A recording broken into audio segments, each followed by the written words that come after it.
प्रबुद्ध जनों प्रणाम। हे शिव, हे नीलकंठ, साक्षात उतरो इस धरा पर। हे आराध्य, तुम्हें फिर से विषपान करना है।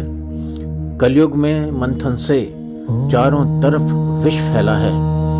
तुम्हें अपने भौतिक निवास कैलाश पर्वत और आध्यात्मिक सर्वोच्च निवास शिवलोक से अपनी पराशक्ति को साक्षात प्रकट करना ही होगा।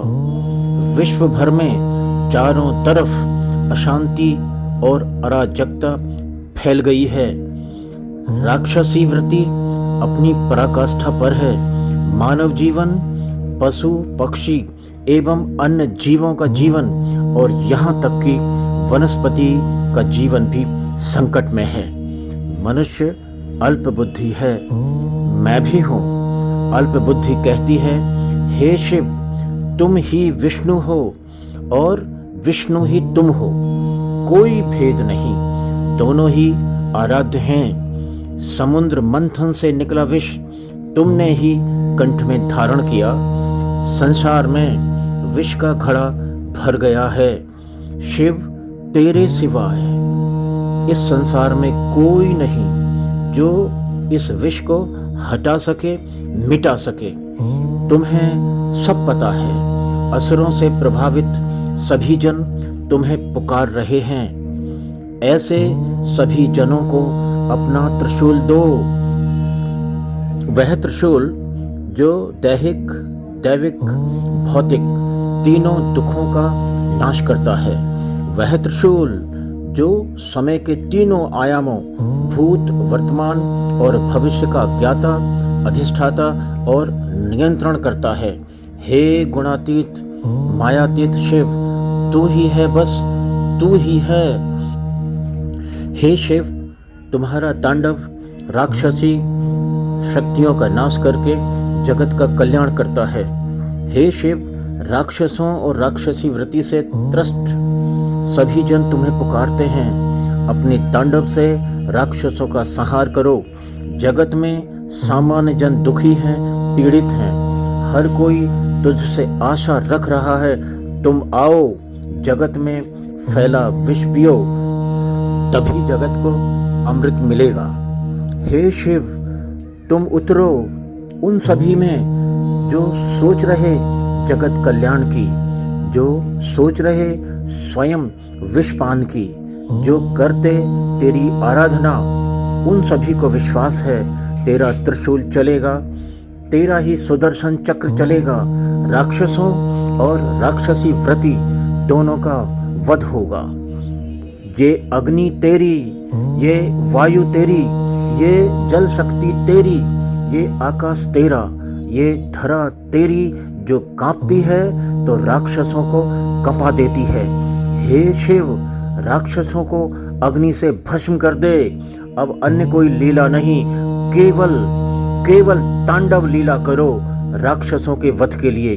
सभी को लग रहा है, हे शिव, तुमने त्रिशूल को छुआ तो है, तभी कुछ हुआ है। और ऐसा हुआ है कि राक्षस डर गए हैं, सहम गए हैं, छिपने के लिए बिल और सुरंगें ढूंढ रहे हैं।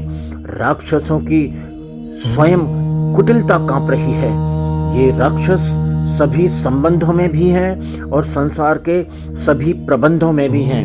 हमें पता है संबंधों में कैसे कैसे राक्षस भरे पड़े हैं, और तुम्हें तो सब पता है हे शिव कि संसार के भिन्न भिन्न प्रबंधों में कैसे कैसे राक्षस भरे पड़े हैं। हे शिव, अब तुम संबंधों में छिपे राक्षसों को भी मिटाओ और संसार के प्रबंधों में लगे बहरूपीय राक्षसों को भी मिटाओ। संबंधों के राक्षस हों या प्रबंधों के राक्षस हों, ये सब हरामी और बहरूपीय हैं। इनका बहरूपीय पने का नकाब नोचकर उतार दो हे शिव। तुम भोले कहलाते हो तो अपने जैसे ही भोलों की रक्षा करो। हे सदाशिव, तू ही कल्याणकारी है। हे भोले, तुझे अंतर मन की गहराई से पूजने वाले सभी जन भोले भाले हैं। तेरे भोले वाले जनों से भूल होती है राक्षसों को जानने में, राक्षसों को पहचानने में। हे शिव, हे शंकर, हे भोले, मैं अल्प बुद्धि तुझे क्या बोलूं। तू ही सब में है और तुझी से सब कुछ है और तुझ में ही सब कुछ है। तू राक्षसों का नकाब नोच दे, उसके बाद राक्षस बच नहीं सकते। ये राक्षस चाहे संबंधों में हो या प्रबंधों में हो, मानवता का आवरण ओढ़कर ही रहते हैं। अपने आसपास चमचों और चांडालों के स्वर्ण जड़ित कालनेमी पालते हैं। एक बार फिर से अब अपने भोले भक्तों पर कृपा करें। इन राक्षसों और इनके चमचे और चांडालों को एक बार हे शिव तुम बेनकाब कर दोगे तो इनका अंत वैसे ही सुनिश्चित हो जाएगा जैसे अतीत में राक्षसों का हुआ है।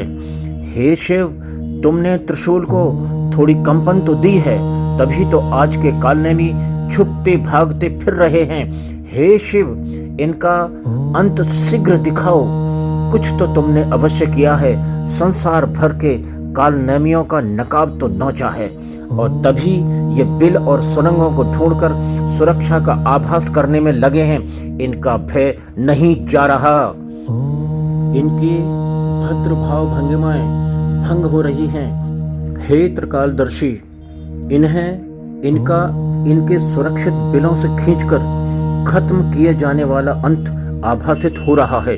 तुम्हारे त्रिशूल के भय से, तुम्हारे सुदर्शन चक्र के भय से अब इनकी पाजामी में मूत्र विसर्जित हो रहा है। सभी देख रहे हैं ये कालनेमी कैसे तंबू ओढ़कर सुरक्षित गाह ढूंढ रहे हैं। हे शिव, हे भोले, तुम्हारा त्रिशूल भविष्य दिखा रहा है और त्रिशूल ने इन सभी कालनेमियों का वध सुनिश्चित कर दिया है। इस जीवन काल में ही संबंधों में छिपे और प्रबंधों में छिपे इन कालनेमी राक्षसों की फटी काया दिखा दे। और मैं अल्पज्ञ अज्ञानी, यदि तू चाहेगा तो तेरे कैलाश पर एक दिन आऊंगा। हे पिता, तेरी आनंददायिनी गोद में बैठने अवश्य आऊंगा। हे शिव, हे जगत पिता, हे जगत जननी माँ पार्वती, तुम्हारे चरणों में जीवन अर्पित। मुझे कोई प्रार्थना नहीं आती, तुम संभाल लेना। शेष सांसें तुम्हारे चरणों में अर्पित। वाणी को विराम देने से पहले दो ही प्रार्थना। नंबर 1, वर्तमान के समस्त कालनेमी राक्षसों का काल अति शीघ्र बनो। फिर चाहे ये कालनेमी संबंधों में छिपे हों या संसार के प्रबंधों में छिपे हों। नंबर 2, कैलाश पर्वत पर तेरे चरणों में बैठूं, ऐसी सामर्थ्य देना। इस पल का शिव से वार्तालाप अब अल्प विराम में है। आप सभी शुभ चिंतकों से निवेदन है कि अल्पज्ञ की इस शिव आराधना को अपना आशीष अवश्य देना। देखो, कालनेमियों का वध प्रारंभ हो चुका है। शेष शिव आराधना शिव कृपा से किसी आगामी अंक में। आगामी अंक तक के लिए आपको धन्यवाद और प्रणाम।